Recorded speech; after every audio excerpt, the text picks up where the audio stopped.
The Deal News Podcast, episode 228 for September 19th. Yep, it's an iPhone. I am joined by Lewis and Dan. Hey, fellas. Hey, Hey everyone. guys. How's it going? Awesome. Yeah? Great. All right. I like that. I'm not going to delve any deeper into it. I'm just going to let that sit on the surface.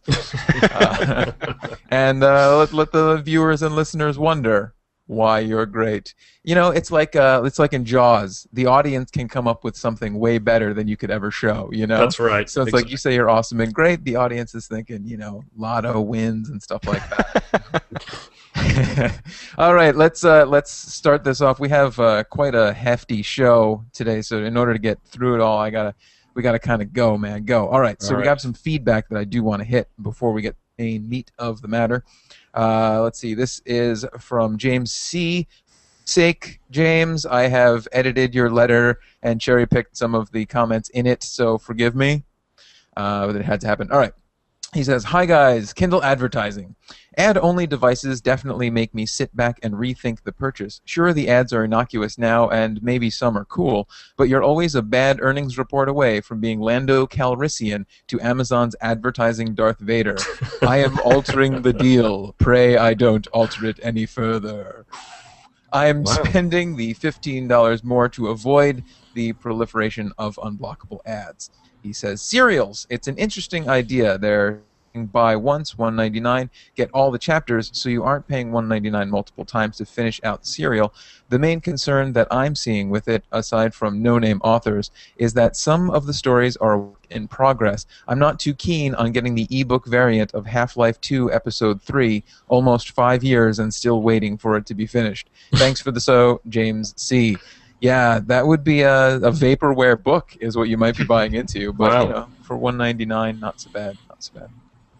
He makes some good points. We have other feedback. Let's skim through this one now. This one is from Bill C., and again, edited for time. He says, "You mentioned that Nook does not have free content. Nook has a lot of free content." He gives a link. I'll put that link in the show notes page. Oh, good. Yeah, and for Free Fridays, Barnes & Noble gives out a book every week on their Facebook page. I have also found that when a book is free on Amazon, Barnes & Noble also lists it for free and vice versa. Thanks for the great podcast every week, Bill C. Yes, that is a good tip. I assume that they did. It's just, I guess they just don't get as much notoriety or publicity as the Amazon ones do. I guess so. I mean, I've never seen any of them. I'd love to take advantage of them, being that I have a Nook that I still need to wipe the dust off of. Yeah. Wipe the dust off with some free books. Exactly. So, yeah, I don't know. Maybe it's just because our skewed perspective, writing for Deal News. You know, we tend to do the Amazon Kindle ebook roundups that are free, and they seem to have batches of them free every day. Right. You know, but like you said, if you see it for free from Amazon, chances are Barnes & Noble has done it too. So look into that. All right. I don't think anything really big happened this week. I don't know, I'm racking my brain. I can't think of anything. Yeah, nothing that comes to mind. There was this little news story. If you blinked, you might have missed it. It was about Apple selling more than 2 million iPhone 5 pre-orders. So that is almost of the pre-orders that they sold for the 4S and triple what they sold for the 4. So this thing is just getting more and more popular, I guess, as time goes by. But why so many pre-orders? Let's find out. Let's go through the announcement keynote. I, of course, kid. There is big news. It's the iPhone 5. Right. So, okay. I just didn't want to leave it up to any interpretation. I just wanted to make sure we knew that. All right, let's start at the Apple event then. Tim Cook comes out on stage and does the standard self-congratulatory kudos and back patting that we all just kind of like make one of the like, all right, we know. Right. But I mean, why wouldn't you, right? It's a very It's like the Oscars thing.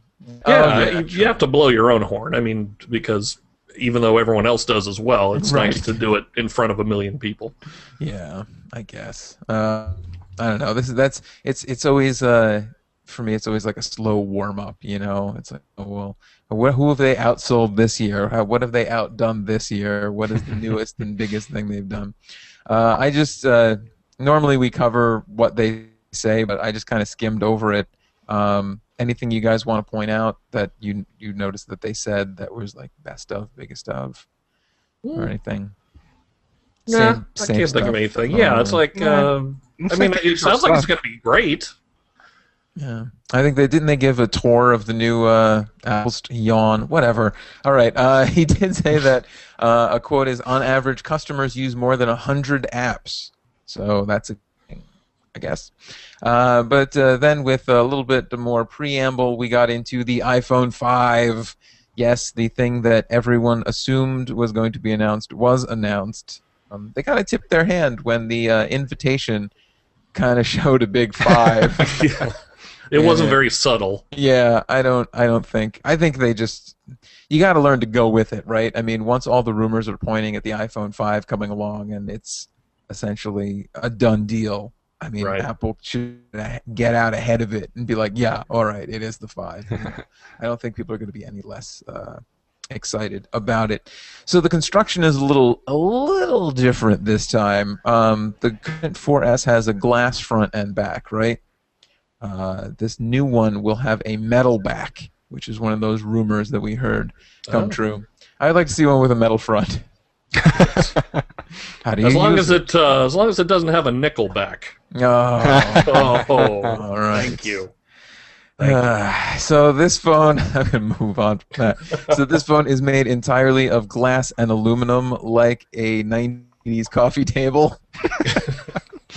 If you want to make that comparison, it is the thinnest of their phones yet, at 7.6 millimeters thick. That is, they say that is 18% thinner than the 4S. It's crazy. I mean, how much thinner can they go? I mean, like, what is their obsession with thin? I think the 4S is perfectly thin. I mean, any thinner and you're just gonna. It's pointless. It's pointless. It starts cutting your hand after a while. Yeah, it's going to get to a point to where it's so thin and so light, you're checking yourself every 5 minutes to make sure you haven't lost it. Well, I already do that, and my phone is quite substantially heavy and in my pocket. I do wear baggy jeans, though, so sometimes it gets lost in the flapping around of my pockets. But yeah, I don't know. The lighter and thinner it gets, and it's also 20% lighter than the 4S as well. I guess they heard the maxim that you can never be too thin or too light, too rich, or too light. I wonder how hot it's going to run. Yeah, it has a new chip, the A6, which is dual core. Was the A5 dual core? Yeah, I believe it was. Yeah, it was dual core. This one's supposed to be 20% faster than the 4S, I believe. Mm-hmm. Was that the number they gave?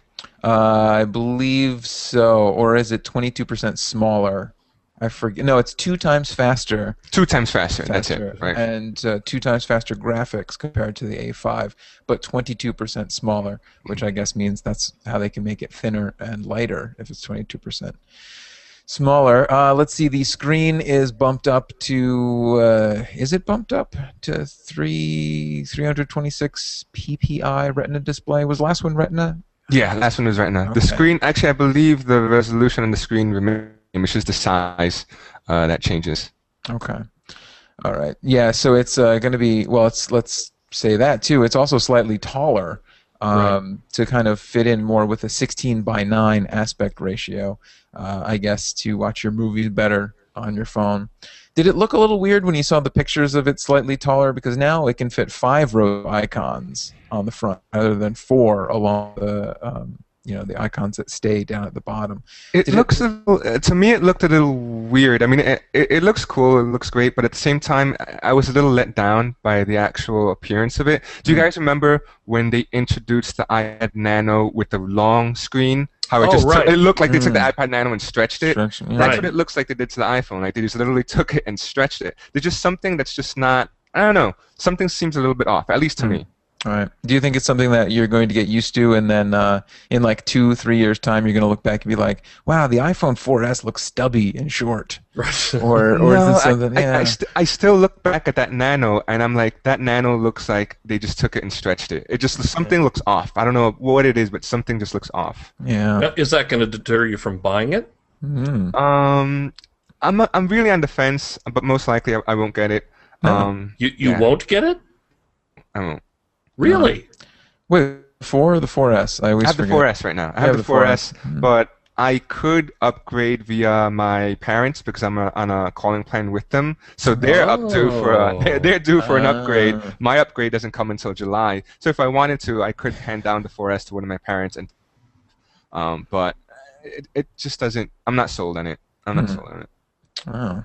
Well, I'm surprised. Yeah. I would have thought you would have been an early adopter, Lewis.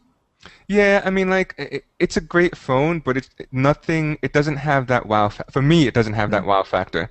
You know, it's like 4G. Okay, that's cool. But what smartphone out there doesn't have 4G nowadays? The iPhone 4S. Yeah, the iPhone 4S. The one you have. My phone does not have 4G. Right. Yeah. So you can upgrade and get 4G on it, and that's going to be available, they say, on Verizon, Sprint, and AT&T.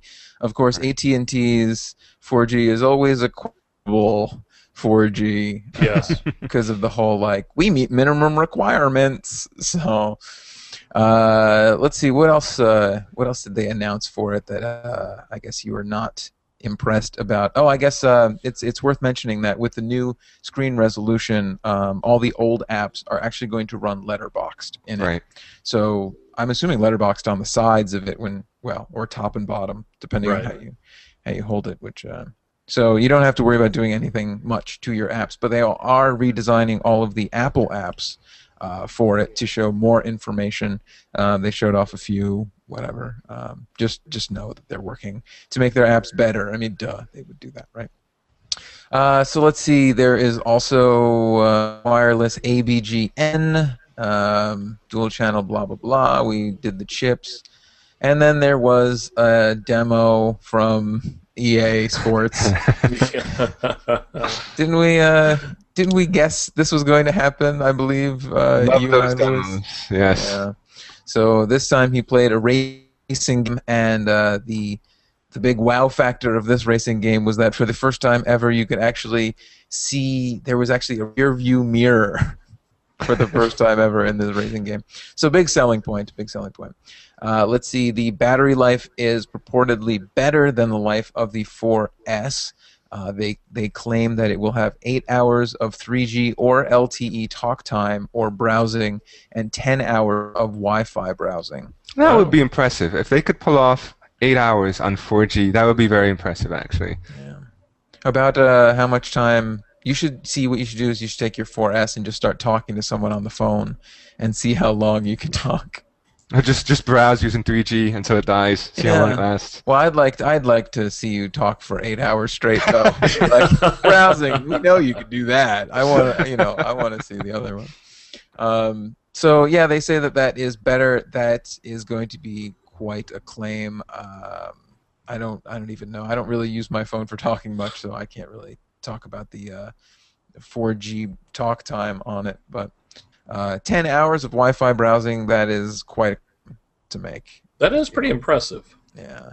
I feel like if I were to browse for maybe 4 hours straight, my battery would be hurting. Yeah. So, yeah, agreed. That is something for them. All right, let's see. Camera, same as the 4S, but the internal components are thinner. New low light mode, blah, faster image capture, blah. What I was interested in, did you see the panorama? Right. Yeah, I saw that was kind of cool. That was pretty sweet. So it's what is it? It's essentially all done in the software, right? You hold the camera up and you say you want to do a panorama, and then you take the camera and you just kind of like sweep it and then say panorama, and it stitches it all together. It like lines it all up, trims off all the jagged edges from you moving it, and you're left with a gigantic photo. Right. So that's pretty neat. That doesn't sway you, Lewis, into wanting to get one? I think that's based on iOS 6, so my 4S should be able to do that. Hopefully, fingers crossed, Right. Okay, good. Well then, fine. Now what about you, Jeff? Does this change your mind when you're ready for an upgrade? No. You're not going to jump ship? I mean, I have another year left on my contract with Verizon, so jumping ship until maybe the 4S, but even then, I don't know. By then, there's like 100 new Droid Razors out there. Oh, good heavens, I know. So I'll have my pick of the litter of those. In the past week alone, they just announced, what, 4 new Droid Razors? Well, they just came out with or announced the new Galaxy. What was it? The Galaxy 4? 4S or S4? Yeah, the 4. I can't remember 4S, S4, whatever it is. They clearly are doing S4 as a play on the 4S of Right. The iPhone, right? But no, they also just announced, let's see, the Razer Max HD, the Razer HD, the Razer M, and the Razer I. Right. So I will have plenty of options that are not iPhone by the time it comes. What about my wife is all about the Apple right now. She's actually considering jumping the Android ship and getting an Apple. What are the key features that are turning her head on the device? That's what's so funny, because she is absolutely non-technical. Mm-hmm. So it's like she really doesn't care, but all she's hearing is all of her friends rave about the new iPhone. And then of course she saw the $199 price, which is pretty decent. I mean, it's comparable to the Android phones that she would have choice from. So I think she's going to do it. Yeah, see, but the difference is, come Black Friday, I think we're going to see those Android phones for a lot cheaper as sales starts going up. You know, the pricing is $199 for the 16 gigabyte model, $299 for the 32 gigabyte model, and $399 for the 64 gigabyte model. That is exactly in line with the last generation's pricing, except everyone moves down a seat, and the last generation drops in price than the one before. So it is interesting that the iPhone 4 is now going to be free on contract, and the 4S is going to be $99. So if you don't like the looks of the larger, thinner, wider, taller iPhone 5, you can always get the 4S for essentially $100. It's a good enough phone. Other images that they did, one that I was kind of keen on seeing how well it works, is that they put 3 microphones into the device. I saw that. What do you think about that? I really like that. As someone who does not use an iPhone, I think that's a good feature to have in iPhones, because then when I talk to someone on an iPhone, the sound quality I'll be getting is going to be great. So there are 3 microphones, right? 1 for voice and 2 for like noise canceling or something. Is that how it works? Yeah. 2 for noise I think that's a smart idea. I really do, because talking on your cell phone, especially if you're in your car, is horrendous, because you're picking up all that that ambient noise of the interior, police sirens, and all that other stuff.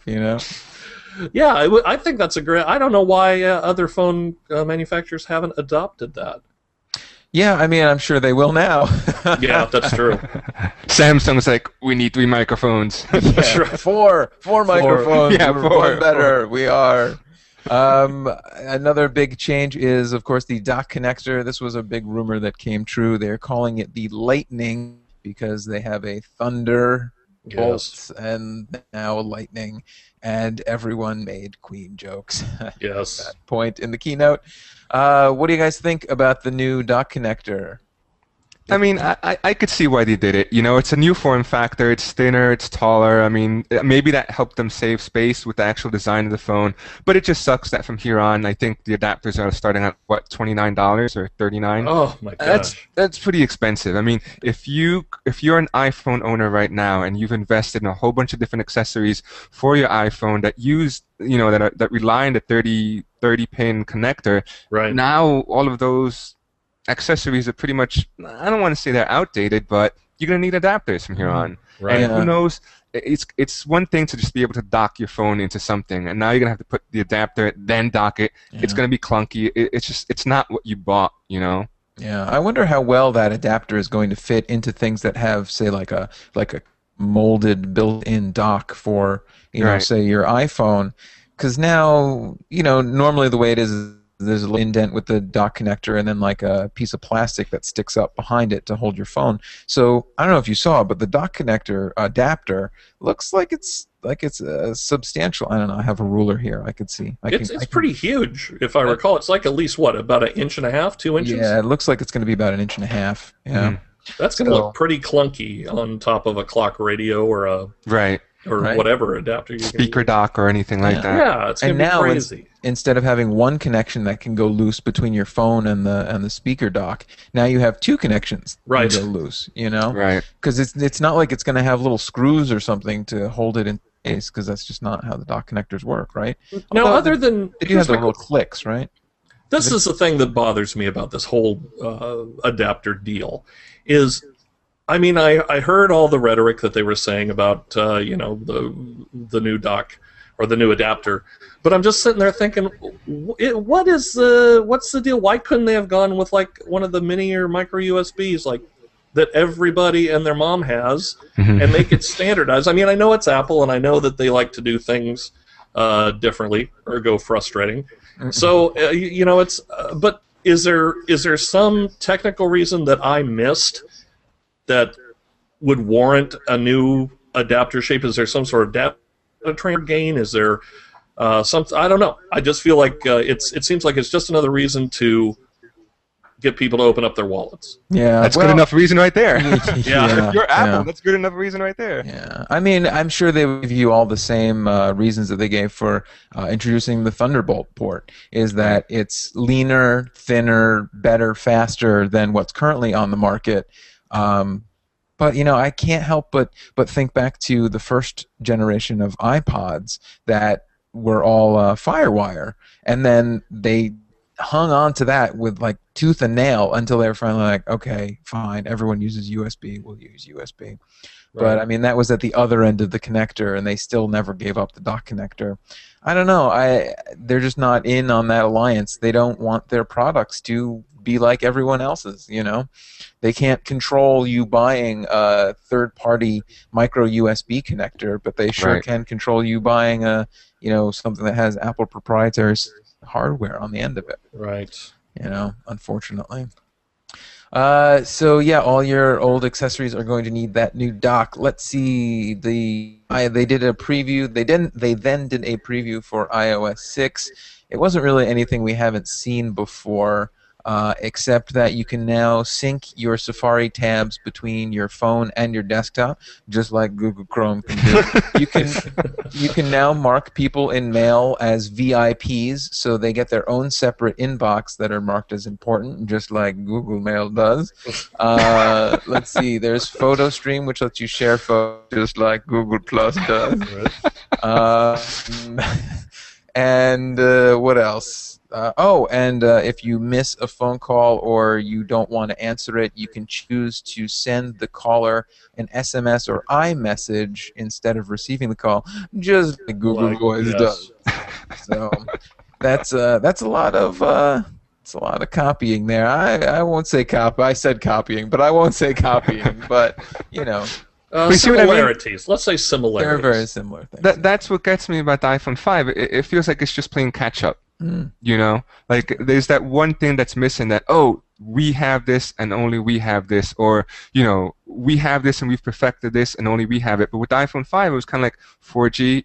Everyone has that bigger screen, even though Apple was like totally against a bigger screen. Now they're like, we have a bigger screen. I mean, like, they needed to. They just realized the market was going bigger screen, and they had to like eat their own words, and they went with a bigger screen. So there's nothing, at least for me, there's nothing that says like, this is an amazing phone, this is the phone to beat. I mean, I feel like all smartphones right now are kind of like, they've just all plateaued, really. Like, no one's really beating anyone. I mean, no one's done anything to say like, wow, that feature is amazing. I mean, Nokia's Lumia is a pretty nice looking. They look very different. Their OS looks very different, but it's Windows 8. What is it? Windows Phone 8 or whatever it's called. Yeah. Yeah, you make a good point. It does seem like this is now leveling things off rather than making that next leap. I don't know, maybe it's just the way that we're presenting it, though. I mean, the one thing I will say about these features that I have just said is I cannot wait until my friends who are Mac fans present these innovations to me as if I've never heard of them before. Because, like, I keep up with both phone platforms, but I know some people that don't, and I'm sure that someone at some point is going to come up to me and be like, oh, and look, I can decline a call and send an SMS message to them instead, and they'll be like, I've had that for a couple of years now. Like, Glad you caught up. Welcome to the 20th century. I mean, but that's the beauty of being Apple, isn't it? I mean, you announce anything, and the thing is that since they implement it so well, it's like they invented it. All new. Right? Exactly. It seems all new to a whole lot of people, and like that's Siri. Really cool. Right. Notifications. I mean, this is a long list of stuff that they've, I don't want to say copied, but that other phones have had before them, and they perfected it, quote unquote. Well, Siri is, I would say, a revolutionary step over a lot of other voice recognition, especially now that she can answer football-related questions. Oh, I know. The guy up on stage was like, "How did the Bruin, what's the football team? Quick!" He was like, "How did the Patriots do?" And she was like, "Oh, I think you want the score of the last Patriot game." So she served it up that way. So if you're a fan of football, sports, or movies, she can be a little more to-point on that. All right, we are running out of time. Let's go on to the next point. Anything else you want to say about the iPhone before I move on to? I think I got nothing. Pretty much covered the main specs and said how we feel about it. Right, the next section was about music. They announced that there will be a new iTunes, which I thought was very cool, especially because the Zune platform is being killed off by Microsoft, which just means that I don't need to use the Zune software anymore because I don't use my Zune. I use my phone for music. So Better can come along that looks slightly like the Zune player for the desktop, which honestly it does very much. Let's be honest. The new page is going to be all tiles, just like the Zune software essentially is, and you choose those tiles, and then that's when it gets all weird. Things split open and whatever. What do you guys think of the new iTunes? I thought there was a new iTunes like every 3 days because I keep getting the notification, so I figured, oh, it's a brand new one. Awesome. No, not the big new one. Oh, yeah. All right. Yeah. This is a revamp. This is a pretty big revamp. Okay. Yeah. I don't know. It's one of those things that, is it going to change my life? Probably not, but it may be a nice enhancement. Yeah. If it thing unlike a spreadsheet that plays music, that's already a good thing. Right, exactly. Hopefully iTunes will ditch that, cell-based Excel spreadsheet look. Yeah. And if it doesn't go all crashy on the PC like it has for the last couple of, I don't know, not the last couple, but the reason I using it for the most part was that it did get quite crashy on the PC. So maybe they fixed that a while ago. So if this one doesn't go crashy and it looks unlike a spreadsheet, I'm going to try it. I'm going to give it a good shot. I'm actually really looking forward to this. And that'll be available in late October. Go along with that, our new iPods. Across the board, we have a new iPod Nano, which is thinner and lighter. It is 38% thinner than the last Nano. Wow. And the screen is a 16:9 aspect ratio.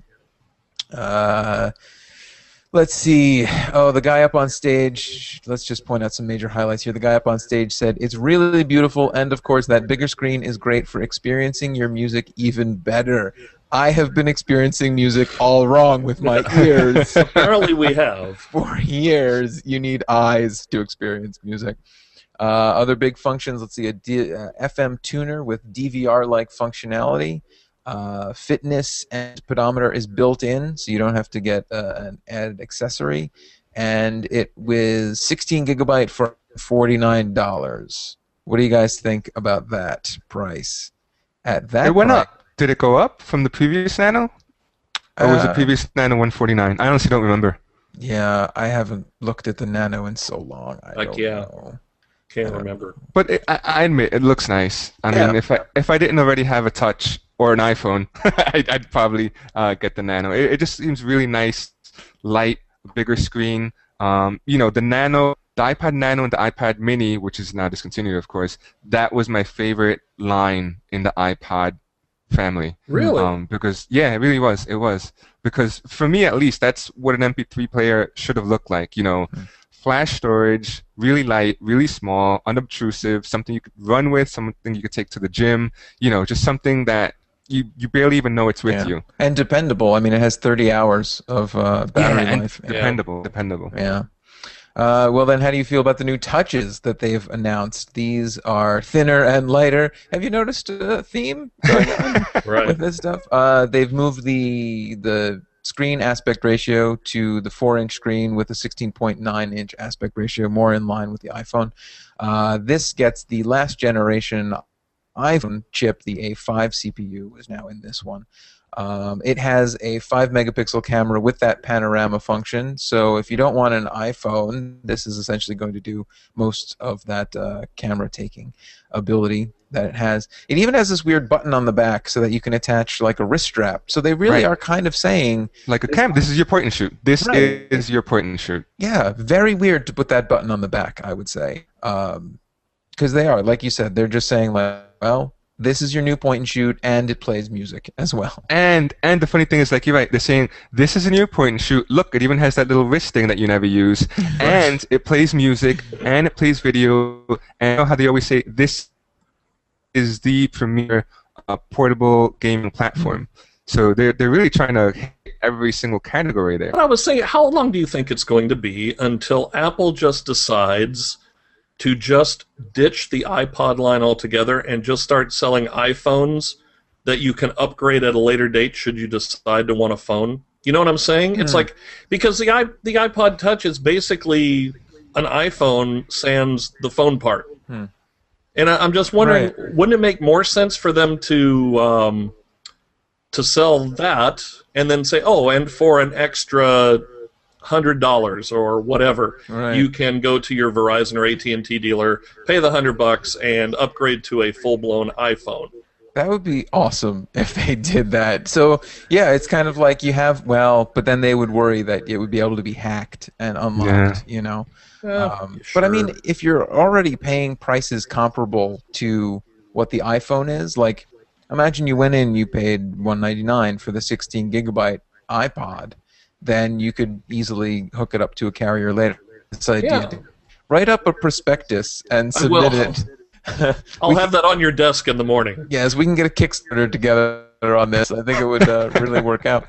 Where the iPod Touch really falls down, in my opinion, is the pricing, actually. If it were more in line with what you are hypothesizing, it would be great, except the new generation, the cheapest one is a 32 gigabyte at $299, the 64 gigabyte at $399. You can get the last generation, 16 gigabyte for $199, 32 gigabyte for $249. My question is, who is buying any of these, really, this generation, last generation, when you can get a full-blown Kindle Fire tablet for $159? Somebody's got to be buying them. Yeah, I mean, I guess the only question is portability. I'd imagine kids. Right? Yeah, kids and portability. Yeah, portability. Kids in high school. Yeah. I guess don't know. so. Would you guys go for an iPod Touch over a full-fledged tablet like the Kindle Fire if it means Well, more? this is what I've been doing. I've just been waiting patiently for the first generation iPods, you know, like the 130 gig ones to just go ridiculously low. The classics, and pick one of those up because I can dump all of my music. I think I've got like about 120 gigabytes worth of music, my entire music collection, and I'd love to be able to just dump it all onto that and have a constant backup somewhere. Well, as opposed to buying an iPod Touch that basically I can play most of my games on my Android phone, so it doesn't serve that much of a purpose. Well, you're in luck then, Dan, because despite announcing all of these new iPods, they have announced that the iPod Classic will stick around. Yep. So you can continue to get the 160 gigabyte model for $250. It'd be nice had they reduced the price of it, you know. Yeah, like drop it down to like I'd be tempted at about $150. Yeah, I mean that 250. Most of that's probably for the hard drive at this point, right? I think so. Yeah. Prices on hard drives being what they are, and all that. I don't know. Hopefully that will at some point just I don't know go away. It's weird. You're the first person I've ever said that's like I would sure like an old classic iPod. You know, that's because I am an old classic. I mean, with all the go on. No, I was going to say I was disappointed that the rumor of them launching an iPod Touch with a 4G radio didn't come true. I was kind of hoping for that. I was really hoping for that actually. Well, I was see, really hoping for that. then I think if they did that, wouldn't you just be able to load Skype onto it and essentially have a phone? Right. Basically, You know, yes. yeah, yeah, that'd be great. I think that would be cool. Yeah.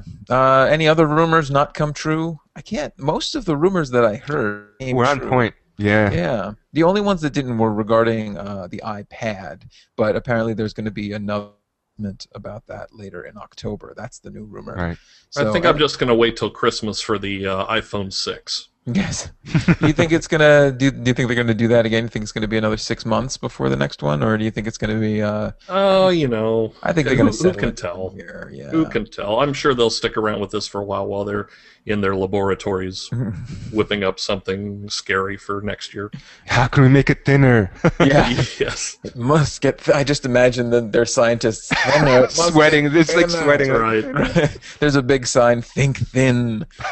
Over how can we make it so it can slip in? Oh, if it could be credit card size and fit in your wallet, that'd be great. The last iPod they announced was the Shuffle. The only thing that changed is they are now available in 5 different colors. And it is a 2 gigabyte model for $49, so still quite cheap entry level. We'll probably see them even cheaper around Black Friday. Let's see. Oh, and then there was a dreaded moment where he was like, "Now I want to talk to you about speakers," and I almost spit out my tea because I don't remember. I don't know if you remember the last time a keynote brought up speakers. It was when Steve Jobs mentioned that giant speaker crate. The milk carton? Yeah, yeah. Oh, right, Where right. he's like, I'm throwing out my old speakers, and for this big thing, and it was like on sale for $2, and then everyone was like, no, we're not making that anymore. So they said new speakers. They are actually revamping their earbuds. They are now called EARPODS, TM. And I guess they modeled hundreds and hundreds of people's ears to see where the ear canal overlaps on all these people's ears so that they fit the majority of ears the majority of the time. So yeah, new earbuds. And that's what they went out on. Just like our podcast kind of ground to a halt when I brought up earbuds, Right. so did their speech. I'm just curious how much they're going to charge for them.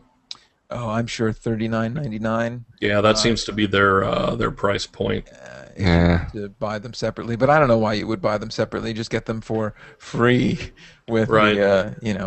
they come with the new iPod Touches and the iPhones. Do they come with the Nanos and the Shuffles? They would I have think to, I would think. The Nano, definitely the Nano. The Shuffle, I'm not sure about. But definitely the Nano, I think. Now, here's the big question: does anybody even use the stock earbuds? Well, that's just it. That was the biggest joke, right? Is that no one ever used the stock earbuds. It used to be, back in the day when you bought a Mac, the joke was you got it, you opened it up, took the mouse out and threw it out, and you got a Microsoft mouse. The same thing with the iPods. It was like you took those off and you bought, real headphones. So this is their bid to get you to stop throwing them out. See, the thing would, if they, I appreciate what they did as far as the design enhancement of modeling other people's ears, but I would have liked to have seen them invest some in the actual speaker technology to make the speakers sound better. Oh, I think they do. Really? I think they have. Yeah, I'm pretty sure that they have new drivers and stuff in there as well. But I think you're going to get the best in quality because it's now actually going to be pointed at your eardrum rather than just kind of like loosely dangling by a thread. It's not just going to sit there. The music is going to be like shot straight into your ear canal. So. Much like that paper clip that you used to clean airwax with. Yeah, I wonder how many stories we're going to hear from people who, like, I got my new iPod Touch, and I turned the volume up to where it normally is, and with these new earbuds, or EarPods, I now became deaf, so I'm suing Apple. I'm suing Apple. Yeah, so we'll have to see. That'll be fun. Wait for that. Look forward to that. Let me make a note of that so I'll remember to call my lawyer. And then there was one more thing. No, there wasn't. They just brought out the Foo Fighters and they played like 3 songs. Well, that's always nice. I mean, it's nice to give the old guys some screen time. Exactly. Sure, they have an album coming out. Yeah. So and that was it. So I don't know. What's our end statement about this? Was this the best one we've seen? Was it the worst one we've seen? I think I can sum it up by everything new is old again. Yes. Yeah. It does seem like another one of these, right? Yeah. I mean, there's just nothing that really makes you want to jump up and down and get excited. I mean, really, I think you mentioned this earlier, that it really just sounded like a catch-up session. Yeah. It's like, okay, now we've got all the stuff that everyone else has. Now we can move forward. Well, I have said in I think the earlier episodes, a couple episodes ago up to now, is that my wife is going to get an iPhone, and we were waiting until this new one came out, and she was like, "So, what are the new features?" And I was trying to tell her what they were, and she was like, yeah, and the only thing that really she's waiting to get a hands-on with is because it's a bigger size. Like Right. if it doesn't feel as comfortable in her hand as the 4 or 4S does, then she's going to go for the 4 or 4S. So, like you said, Lewis, there is nothing really. So, like telling someone who's never had an iPhone before what the new features are, they were just kind of like, so it's bigger. I have to feel how much bigger it is in my hand and whether I like and whether that's comfortable. So you're right. There is no like, oh, I see. I need this one over the other one. So it's pretty interesting that this is a whole number generation of the iPhone rather than just an incremental upgrade. It could have been the 4S2, you know. Right. Yeah, really. That would have been a better name for it, I think. Yeah. So, all right. So from now on, I guess we're going to call it the 4S2, much to the chagrin of people who like Apple everywhere. All right. That brings us to the end of this Apple-y edition. So I want to thank you guys for joining me. Thanks for having us. Listeners, for links to today's stories, Twitter feeds, blog links, and more, head over to our show notes page. Also, feel free to send us feedback to podcast@dealnews.com. I'm Jeff Somogyi. Goodbye.